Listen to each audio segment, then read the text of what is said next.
our next speaker where I'm like, wow. And I'll let you know why I said wow. Because I got to pull this one out because this is going to blow your mind. Her motto is, talking about sex won't make you pregnant, and talking about funerals won't make you dead. She's the author of several insightful books, including A Good Goodbye, Funeral Planning for Those Who Don't Want to Plan to Die, Kicking the Bucket List, and Hail and Farewell.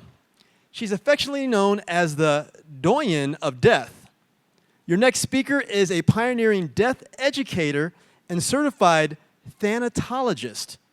And just in case you're wondering, thanatologist is an expert in understanding the complex process of mortality, dying, grief, and bereavement. Her talks demystify death and encourage meaningful conversations about what we often avoid. Please put a big round of applause together for Miss Gail Rubin.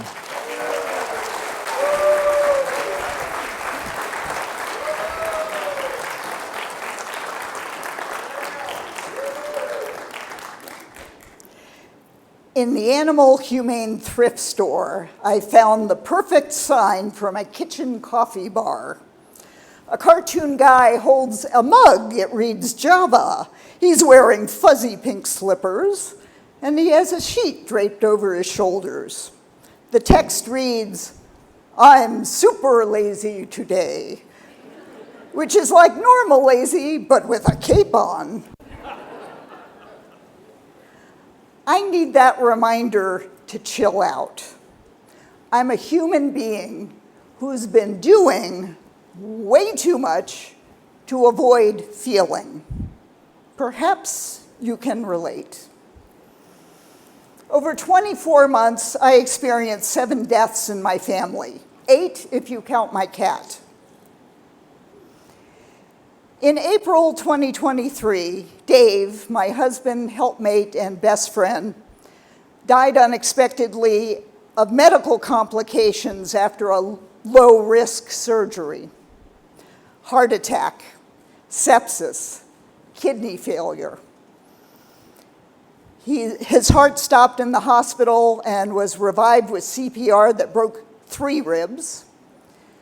He spent a week in the ICU, and his last week unresponsive on inpatient hospice care. I was with him around the clock with just a few breaks. I left the room to make a phone call, and within 15 minutes he died. He was 71 years old. 4 months later, my sweet, smart, handsome father had a heart attack 2 days after his 93rd birthday. On the phone with Dad in Florida, waiting for the EMTs to arrive, he said, "I want what Dave had." He meant inpatient hospice. My brother Mitch and I flew from New Mexico to Florida and got there just before he lost consciousness. "It all went so fast," he said. "Love you to pieces." We were asleep in the room with him 3 days later when he quietly slipped away shortly after 4 a.m. Then in December, my 94-year-old in-laws, Myra and Al, flirted with medical aid in dying, or MAID for short. It's legal here in New Mexico and currently 10 other states and the District of Columbia. Some people call it assisted suicide, others death with dignity. They went on home hospice, hoping to die together. It was Al's idea. Al was Myra's second husband, a large and in charge kind of guy. However, while petite, frail Myra qualified, Al was deemed too healthy. So he put it off, revoked hospice, and guess what? 6 months later, Al was actively dying and not mentally competent to sign the MAID paperwork. I got them back on home hospice and basically moved in to stay with them and take care of them around the clock. I also hired a death doula to help us. After hours of terminal agitation, the hospice nurse said, "Is he waiting for someone?" The doula said his first wife and a son had died many years ago, and he had an estranged daughter named Karen. At the mention of Karen's name, he visibly relaxed and shortly passed away at 3 a.m. on July 2nd on his king-size bed. Myra passed peacefully with medical aid in dying the afternoon of July 8th. We had a gathering in the living room with roses and candles, readings and singing. She drank a 2-ounce mixture of 5 potent medications with a sorbet chaser. The sorbet is there because the medicine is very burning and bitter. But she had a really strong reaction to the medicine taste and stopped halfway through. My brother-in-law, her son Stephen, was worried what would happen if she didn't finish drinking the medicine. He said, "Drink it if you want to see Al."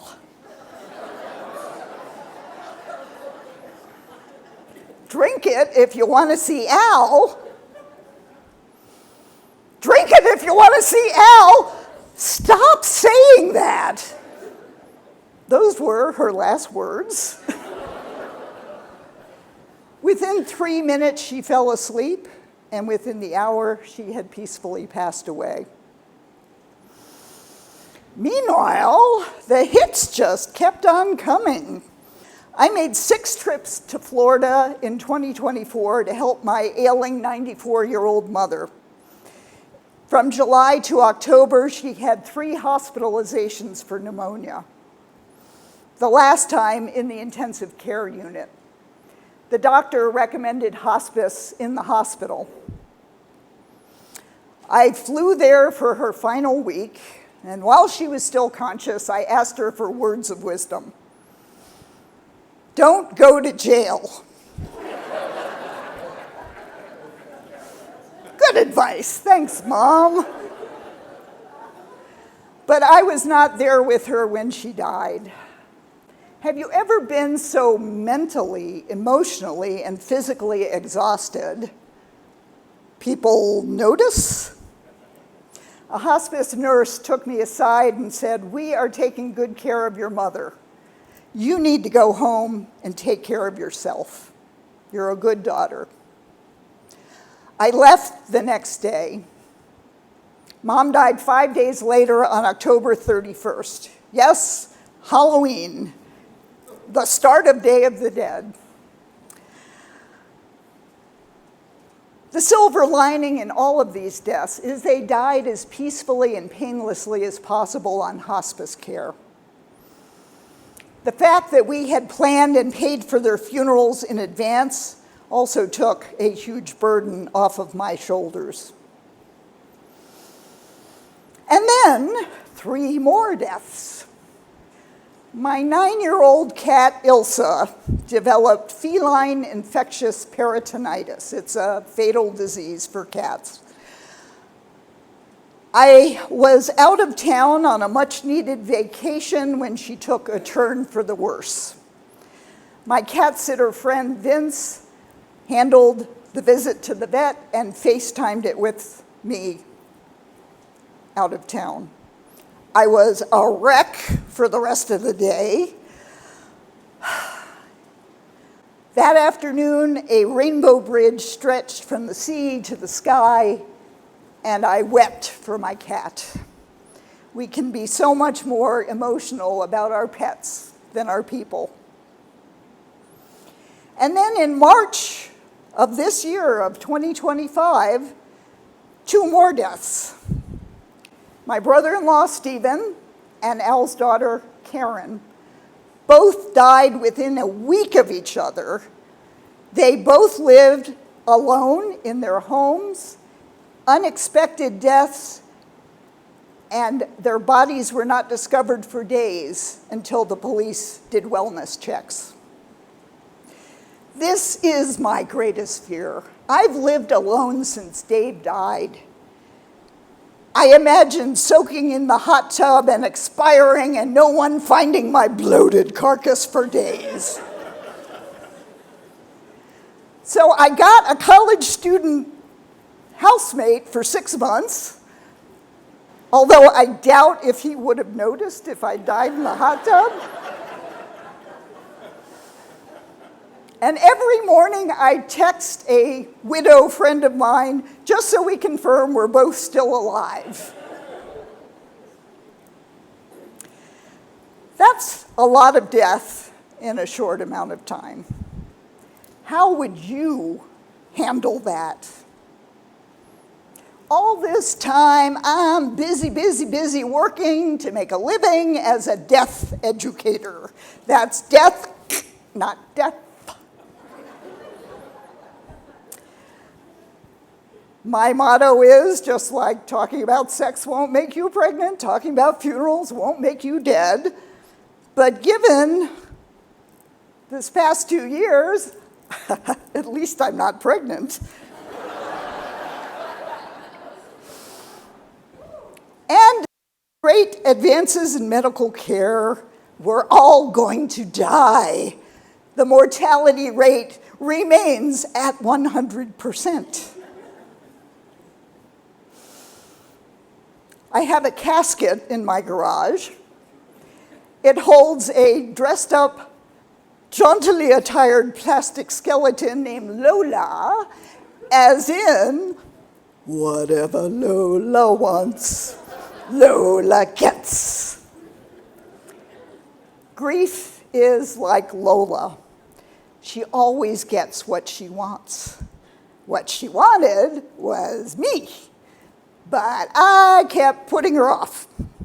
She got me anyway, with insomnia, weight gain, and strange body pains.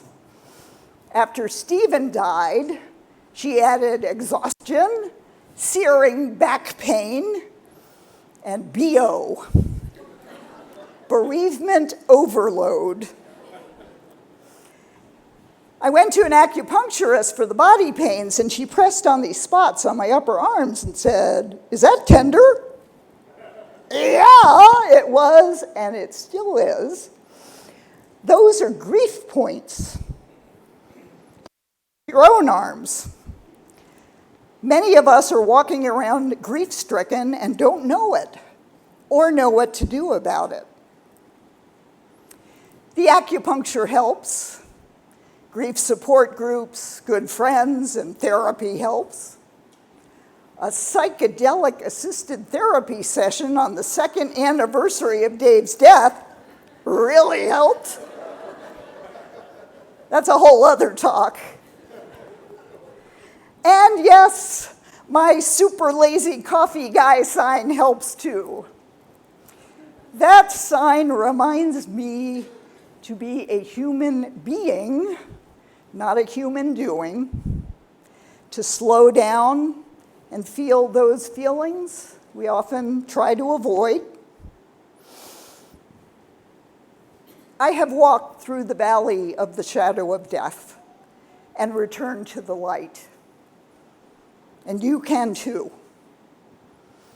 Grief is the price that we pay for great love. We don't mourn the loss of what we don't miss. So let's not sell ourselves short. Love large and feel the grief.